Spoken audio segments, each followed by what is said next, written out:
जिद्रे अटल चामेली ओझा केन्द्रापड़ारे चामेली बद में नुआ मोड़ सामना को आसी डिस्चार्ज तांकु डाक्तरखाना करा जायछि किंतु चामेली ओझा हॉस्पिटल छाड़ू नाहंती एडमिशन रिपोर्ट और प्रेस्क्रिप्शन रिपोर्ट तांकु देबा पई चामेली जिद धरी बसिछंती रिपोर्ट नदेले डाक्तरखाना से छाड़िबे नाही। महाकालपड़ा पुलिस 11 तारिख रे चामेली को मेडिकल रे एडमिट करिथिला। 13 तारिख दिन चामेली को डाक्तर का डिस्चार्ज ऑर्डर रे पुलिस चामेली को जेल को उठे नहीं थिला। चामेली जेल रे असुस्थ हेबारु किंतु तांकु पुणी थरे मेडिकल रे 13 तारिख दिन एडमिट करा जायथिला। 17 तारिख दिन चामेली सुस्थ हेबा परे तांकु डाक्तर डिस्चार्ज करिसंती किंतु से हॉस्पिटल छाड़ू नाहंती जिद रे अड़ी बसिछंती। चामेली को 11 तारिख एडमिशन रिपोर्ट मेडिकल कर्तृपक्ष न देबारु से असंतोष व्यक्त करिसंती। चामेली कहिसंती 11 तारिख एडमिशन रिपोर्ट एवं औषध प्रेस्क्रिप्शन दियंतु नहले मेडिकल छाड़िबिनी। अन्यपटे मेडिकल रु प्रथमे केन्द्रापड़ा जिलापाल को भेटिबे बोली चामेली ओझा कहिसंती एवं जिलापाल को चामेली घटना संपर्क में संपूर्ण तथ्य ता छड़ा निजर दाबी पत्र मध्य देबे पर निज गाँ तिखिरी को जाई निजर काम पुणी थरे आरंभ करिवे। दोषी मानक विरोध में लड़ी जारी रखिबे बोली चामेली ओझा स्पष्ट करिसंती। बीडीओ को विरोध में विजिलेंस तदंत करा जाऊ बोली दाबी करिसंती। मुख्य अभियुक्त को गिरफ करा जाऊ तांको जीवन प्रति विपद रही बोली चामेली कहउछंती। अभियुक्त माने कारण खुलम खुला बोलुछंती सेमानकु तुरंत गिरफ करा जाऊ बोली चामेली दृढ़ दाबी रखिछंती। हॉस्पिटल डिस्चार्ज हेबा परे पुणी थरे से विधायकों प्रति मध्य आंगुली उठेइछंती। विधायकों को खुशी करि पारिले नाही बोली एभली हटहटा हेबाकू पड़िला बोली तांकर मंतव्य। से भली गतकाली चामेली विरोध में होइतिबा प्रतिवाद सभा को नहीं मध्य जवाब रखिछंती चामेली ओझा कहिछंती पंचायत रे कोनोसी दुर्नीति होइतिले तदंत हेउ यथेष्ट मात्रा मु सहयोग करिबी। अन्यपटे डाक्तरखाना कर्तृपक्ष कहिछंती चामेली को खूब शीघ्र एडमिशन रिपोर्ट दिया जिवो। डिस्चार्ज होउची मो पाखरे जो डिस्चार्ज रिपोर्ट अछि वर्तमान तादरे 13 तारिख लिखा 13 तारिख मो एडमिशन हेइतिली किंतु जो 11 तारिख रे एडमिशन है कि मते 13 तारिख रे जो से माने रिलीज करिथिले से रिपोर्ट ए पर्यंत देई नाहंती। से रिपोर्ट मागिले से माने कहजने पुलिस पुलिस मो रिपोर्ट नबा को केस मु एडमिशन हेची मु निजे रोगी मु कोन ट्रीटमेंट हेची मोर कोन मेडिसिन लागिची मोर कोन एक्सरे हेची कि ईसीजी हेची से रिपोर्ट नबा दायित्व अछि। वर्तमान मते 13 तारिख रु आज पर्यंत मते डिस्चार्ज रिपोर्ट दिया हेची। 11 तारिख रु 13 तारिख पर्यंत जो अति संकटापन्न अवस्था रे मु ट्रीटमेंट हेतिली से रिपोर्ट वर्तमान ए पर्यंत मते देई नाहंती। जेतेबेले महाकालपड़ा थाना रे मो असुस्थ हेतिली महाकालपड़ा थाना रो महाकालपड़ा मेडिकल जाइतिली। महाकालपड़ा मेडिकल रे एम्बुलेंस जेहेतु अवेलेबल न हतला पुलिस गाड़ी मते आनी के आस्तिला मो मामूंकर मते आनी के ट्रीटमेंट करिथिला एठी केन्द्रापड़ा फास्ट इमरजेंसी रे एडमिशन करे कि तापर केबिन बुक करे कि मो 11 रु 13 तारिख दिन रहिथिली। 13 तारिख दिन मते सकाळ 9टा बेले मते डिस्चार्ज एठु करिथिले। मो घर लोकन को भी डिस्चार्ज कॉपी देई नांती कि मोर कोनोसी संपर्क को डिस्चार्ज कॉपी देई नांती। पचला एठी कहउचंती आमे पुलिस की डिस्चार्ज कॉपी देई दिछु न जे पर्यंत से माने डिस्चार्ज पेपर न दिचन से पर्यंत मो हॉस्पिटल छाड़ीबी नाही। 11 रु 13 से जो डिस्चार्ज रिपोर्ट गोटे तांकु मिलिबो एवं 13 रु 17 से भी गोटे डिस्चार्ज रिपोर्ट मिलिबो। दीटा डिस्चार्ज रिपोर्ट तांकु मिलिबो सेटा तांकर अधिकार जेहेतु चामेली किंतु प्रतिक्रिया रखुतिले जे पर्यंत तांकु डिस्चार्ज रिपोर्ट मिली नाही डिस्चार्ज समरी मिली नाही तुरंत मिलिबार आवश्यकता रही काहे कि मिली नाही 17 तारिख रु तांकु डिस्चार्ज करा जायछि। एपटे जो अभियोगटी माने विधायकों विरोध में से कहते तांकु खुशी न करि पारिबारु से हटहटा हेली कौन महाकालपड़ा विधायक दुर्गा प्रसन्न नायक कहते आमे टिके शुणी नेबा। से भी कहते षड्यंत्र शिकार होइछंती सान भौणी चामेली। विरोधी दलर षड्यंत्र शिकार हो जाइछि मो सान भौणी चामेली। निश्चिंत भावे मु आपण मानक जरिया ये निश्चिंत भावे मु कहली आपण मानकु ये सरकारी कथा जो आसुची आपण माने विभिन्न कथा कहले ये विरोधी दलंकर जो भली भाबरे षड्यंत्र विरोधी षड्यंत्र शिकार हो जाइछि मो सान भौणी चामेली। जो माने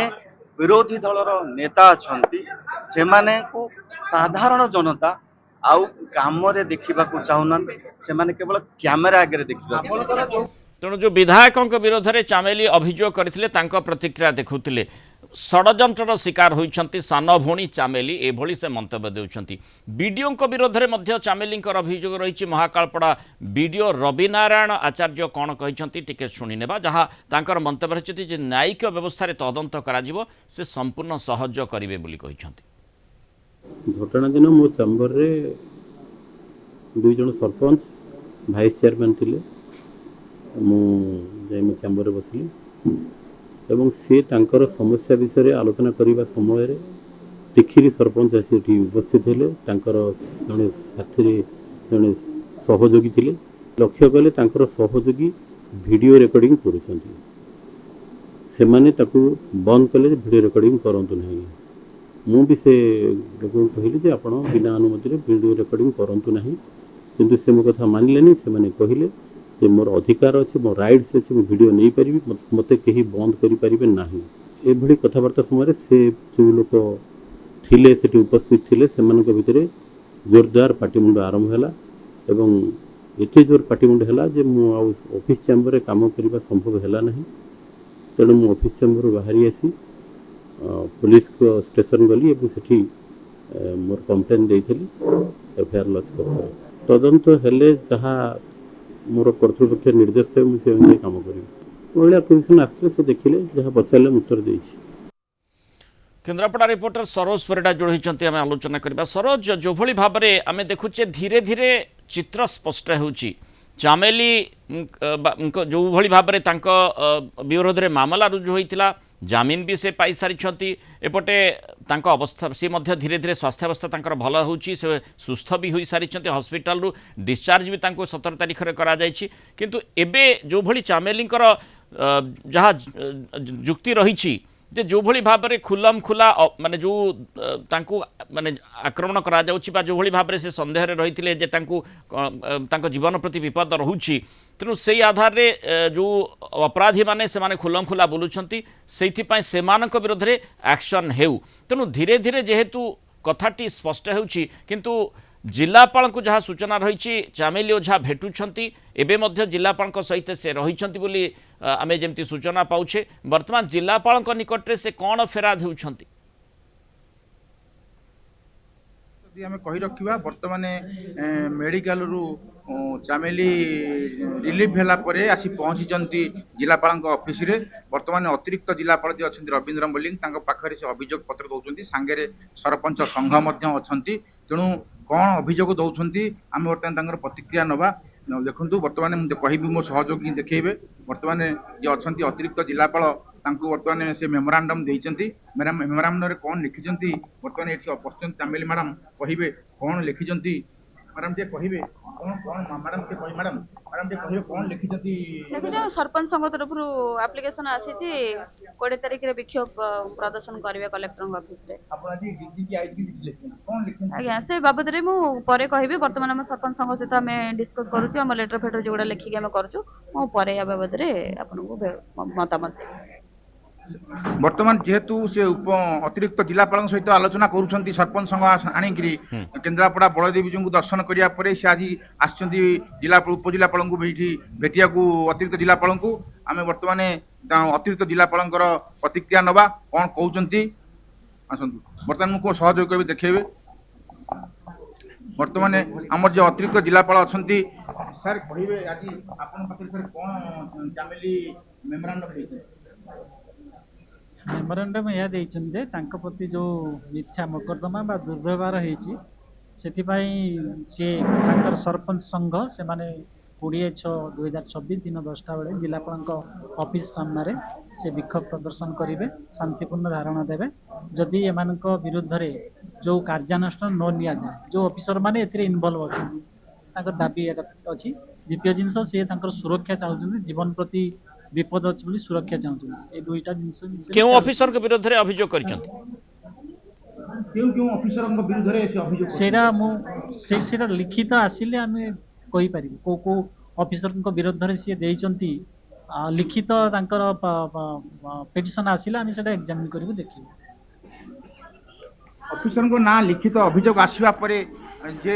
অতিরিক্ত জিଲ୍লাপাଳ ଅଛନ୍ତି ତାର ଆକ୍ସନ ନେବେ କିନ୍ତୁ ବର୍ତ୍ତମାନ ଡିସ୍କସନ ଚାଲିଛି ଯାହା ଦେଖୁଛନ୍ତି ଆଜି ବି ଅପରାଧୀ ମାନେ ଖୁଲମ ଖୁଲା ବୁଲୁଥିଲେ ବିଧାୟକଙ୍କ ସହିତ ଆସିଥିଲେ ବିଧାୟକ ଯେତେବେଳେ ପ୍ରତିକ୍ରିୟା ଦଉଥିଲେ ସେଠି ମଧ୍ୟ ଅପରାଧୀ ମାନେ ଥିଲେ କିନ୍ତୁ ପୋଲିସ ନିଷ୍କ୍ରିୟତା ନେଇ ପ୍ରଶ୍ନ କରିଛନ୍ତି ଚାମେଲି ମ୍ୟାଡାମ କିନ୍ତୁ ସେଠି ସରୋଜ ଯୋଉଭଳି ଯୋଉଭଳି ଭାବରେ ଆମେ ଦେଖୁଥିଲେ ମହାକାଳପଡ଼ା ବିଧାୟକଙ୍କର ପ୍ରତିକ୍ରିୟା ସେପଟେ ବିଡିଓଙ୍କର ପ୍ରତିକ୍ରିୟା ଯାହାଙ୍କ ବିରୋଧରେ ମାନେ ଆମେ ଦେଖିଛେ ଚାମେଲି ମ୍ୟାଡାମ ପ୍ରଥମରୁ ହିଁ ଅଭିଯୋଗ କରି ଆସିଛନ୍ତି ବର୍ତ୍ତମାନ ଯୋଉଭଳି ବିଧାୟକଙ୍କର କହିବା କଥା ବିରୋଧୀଙ୍କ ଷଡ଼ଯନ୍ତ୍ରର ଶିକାର ହୋଇଗଲେ ସାନ ଭଉଣୀ ଚାମେଲି ଯଦି ବିରୋଧୀଙ୍କର ଷଡ଼ଯନ୍ତ୍ରର ଶିକାର ହେଲେ ତାହେଲେ ଯେଉଁଭଳି ଭାବରେ ତାଙ୍କ ବିରୋଧରେ ମାମଲା ରୁଜୁ କରାଯାଇଥିଲା ଦୁଇଟି ମାମଲା ଏବଂ ବର୍ତ୍ତମାନ ସେ ଜାମିନ ପାଇଛନ୍ତି ଏବଂ ଯେଉଁଭଳି ଆମେ ଦେଖୁଥିଲେ ବିଡିଓଙ୍କର ପ୍ରତିକ୍ରିୟା ସେଦିନ ଭିଡ଼ିଓକୁ ନେଇ ଯେଉଁ ସ୍ଥିତି ଉତ୍ପନ୍ନ ହୋଇଥିଲା ଏବଂ ଯେଉଁ ମାତ୍ରାରେ ତାଙ୍କ ବିରୋଧରେ ସବୁ ଦଫା ଲଗାଯାଇଥିଲା ତାକୁ ଯଦି ତୁଳନା କରାଯାଏ ପ୍ରତି ସ୍ତରରେ କାରଣ ଏବେ ଦେଖନ୍ତୁ କିଭଳି ଭାବରେ ଆମେ ଦେଖୁଛେ ଯେ ଚାମେଲି କହିବା କଥା ଯେ ଯେହେତୁ ତାଙ୍କୁ ଡିସଚାର୍ଜ ସମୟରେ ମିଳିନାହିଁ ସେଇଥିପାଇଁ ସେ ହସ୍ପିଟାଲ ଛାଡ଼ିବେ ନାହିଁ ଯଦିଓ ତାଙ୍କୁ 17 ତାରିଖରୁ ଡିସଚାର୍ଜ କରାଯାଇଛି 17 ତାରିଖରୁ ଡିସଚାର୍ଜ ମାନେ କରାଯାଉଛି କିନ୍ତୁ ଇମିଡ଼ିଏଟଲି ଯାହା ଆମେ ଜାଣୁଛେ ଯେ ପେସେଣ୍ଟ ତାଙ୍କୁ ଡିସଚାର୍ଜ ସମୟରେ ମିଳିବା କଥା କାହିଁକି ମିଳିଲା ନାହିଁ ସେଠି ମଧ୍ୟ ପ୍ରତିବନ୍ଧକ କାହିଁକି ଆସିଲା ସବୁ ସ୍ତରରେ ପ୍ରତିବନ୍ଧକର ସେ ସାମ୍ନା କରୁଛନ୍ତି କି ଜାଣିଶୁଣି କାହାର ପ୍ରରୋଚନାରେ ଏସବୁ କରାଯାଉଛି କି ଏ ପ୍ରଶ୍ନଟି ସ୍ୱାଭାବିକ ଭାବରେ ସମସ୍ତଙ୍କ ମନକୁ ଆସିବ ଦେଖନ୍ତୁ ସିଏ ଯୋଉ 11 ତାରିଖ ଦିନ ଯୋଉ ମହାକାଳପଡ଼ା ବ୍ଲକରେ ଯୋଉ ଘଟଣା ଘଟିଥିଲା ସେଇ ଘଟଣାରେ ସେଇ ଦିନ ପୋଲିସ ତାଙ୍କୁ ଆଣିକିରି ମେଡିକାଲରେ ଆଡମିଟ୍ କରିଥିଲା ସେଠୁ 13 ତାରିଖ ଦିନ ତାଙ୍କ ଦେହ ଅସୁସ୍ଥ ହେବାରୁ ପୋଲିସ ତାଙ୍କୁ ଉଠେଇ ନେଇଯାଇଥିଲା ଜେଲକୁ କିନ୍ତୁ ଜେଲ ପରିସରରେ ପୁଣି ସେ ବହୁତ ଗୁରୁତର ଅସୁସ୍ଥ ହେବାରୁ ତାଙ୍କୁ ପୁଣି ମେଡିକାଲରେ ଆଡମିସନ କରାଯାଇଥିଲା କିନ୍ତୁ ସିଏ ଆଜି ଯୋଉ 17 ତାରିଖ କାଲି ଯୋଉ ତାଙ୍କୁ ଡିସଚାର୍ଜ ଅର୍ଡର ମିଳିଲା ସମ୍ପୂର୍ଣ୍ଣ ସୁସ୍ଥ ବୋଲି ଯାହା ଆଜି ଆମେ ନଉଥିଲୁ ଯେ ମେଡିକାଲର ଅଧୀକ୍ଷକ ଅଛନ୍ତି ଯେ ପ୍ରତିକ୍ରିୟା ଦଉଥିଲେ ଯେ ସେ ସମ୍ପୂର୍ଣ୍ଣ ସୁସ୍ଥ କିନ୍ତୁ ସିଏ କହିବା କଥା ତାଙ୍କୁ ଦିଆଯାଇଥିଲା 13 ତାରିଖରୁ 17 ତାରିଖ ପର୍ଯ୍ୟନ୍ତ ଆଡମିଟ୍ ଏବଂ ତାର ପ୍ରେସକ୍ରିପସନ କିନ୍ତୁ 11 ତାରିଖ ଯୋଉ 13 ତାରିଖ ପର୍ଯ୍ୟନ୍ତ ଯୋଉ ଆଡମିସନ ହେଇଥିଲା ବା ଯୋଉ ଡିସଚାର୍ଜ ଅର୍ଡର ହେଇଥିଲା ତାଙ୍କୁ ସେ ଦିଆଯାଇନଥିଲା ସେ ক্ষোভ ପ୍ରକାଶ କରିଥିଲେ କିନ୍ତୁ ଯେ 11 ତାରିଖରୁ 13 ତାରିଖ ପର୍ଯ୍ୟନ୍ତ ଯେଉଁ ଆଡମିସନ ହେଇଥିଲା ବା ଡିସଚାର୍ଜ ହେଇଥିଲା ତାର ଦିଆଯାଉ କିନ୍ତୁ ସାଙ୍ଗେ ସାଙ୍ଗେ ମେଡିକାଲ କର୍ତ୍ତୃପକ୍ଷ କହିଥିଲେ ହଁ ଆମେ 2 ଘଣ୍ଟା ଭିତରେ ଦେବୁ 2 ଘଣ୍ଟା ଅତିବାହିତ ହେଲା ଚାମେଲ ସେଠୁ ରିଲିଫ ଅର୍ଡର ଧରି ଏବଂ 11 ତାରିଖର 13 ତାରିଖର ଅର୍ଡର ଧରି ରିଲିଫ ଅର୍ଡର ଧରି ସେ ବର୍ତ୍ତମାନ ଜିଲ୍ଲାପାଳଙ୍କ ଅଫିସରେ ଉପସ୍ଥିତ ଅଛନ୍ତି এবং 20 তারিখে আন্দোলন করবে সে মানে আপনার সূচনা দৌলে শান্তিপূর্ণ ভাবে প্রতবাদ করবে প্রতবাদর ধারাটি কণ রহব কণ কেউ আধারে মানে যে অভিযোগ পত্রটি সে উপজেলাপাল মানে জেলাপাল দিয়েছেন উপজেলাপাল জরিয়ারে সেথিরে অভিযোগে কণ রয়েছে এবং সেদিন আন্দোলন বা যে প্রতবাদ সে কাহা কাহা বিরোধে করবে কিভাবে ভাবে করবে ଦେଖନ୍ତୁ ଯେଉଁ 7 ଜଣ ଏବଂ ଇନକ୍ଲୁଡିଂ ଯେ ମହାକାଳପଡ଼ା ଆଇଆଇସି ମାନସ ମଲ୍ଲିକ ସେମାନଙ୍କ ବିରୁଦ୍ଧରେ କୌଣସି କାର୍ଯ୍ୟାନୁଷ୍ଠାନ ନିଆଯାଇ ନାହିଁ ସେହି ପ୍ରତିବାଦରେ ସେ କାଲି ଗୋଟେ ଚିଠି ଲେଖିଛନ୍ତି ଯେ ଡିଜି ଆଇଜିଙ୍କୁ ଯଦି ଆମକୁ 1 ସପ୍ତାହ ମଧ୍ୟରେ ଯଦି ପ୍ରକୃତ ଆମକୁ ନ୍ୟାୟ ନ ମିଳେ ତାହେଲେ 20 ତାରିଖ ଦିନ ଆମେ ଏସପି ଅଫିସ ଆଗରେ ଧାରଣା ଦେବୁ ବା ସରପଞ୍ଚ ସଂଘ ଆନ୍ଦୋଳନ କରିବୁ ଆଜି ସେଇ ବାବଦରେ ଅବଗତ କରିବା ପାଇଁ ଅତିରିକ୍ତ ଜିଲ୍ଲାପାଳ ଯିଏ ଅଛନ୍ତି ରବୀନ୍ଦ୍ର ମଲ୍ଲିକଙ୍କ ନିକଟକୁ ଆସିଛନ୍ତି ଯେ ଚାମେଲି ମ୍ୟାଡାମ जोभली एक्शन आशा करुछंती चामेली जेहेतु एक्शन होई नाही एवं तांको मनरे अनेक प्रकार क्षोभ रही प्रति स्तर रे तांकू प्रतिरोधर सामना करने को पड़ुछि सेइथिपाई से ए पर्यंत संतुष्ट होई नाहंती जिद्रे अटल रही 20 तारिख रे प्रतिवादर स्वर उत्पन्न करेंगे सरपंच संघ सहित रही उपजिलापाल को से भेटुंट जहाँ सीधासख चित्र आपण सामने आम रखुलु और जिलापाल निकट में फेराद होती जो मान विरोध में अभियोग रही विरोध में एक्शन नियाजाऊ नचेत जीवन प्रति विपद रही कहवा कथा तेणु पदक्षेप कौन नि सरकार और प्रशासन तरफ नजर धन्यवाद सरोज परिड़ा आलोचन और सूचन आम सहित रही।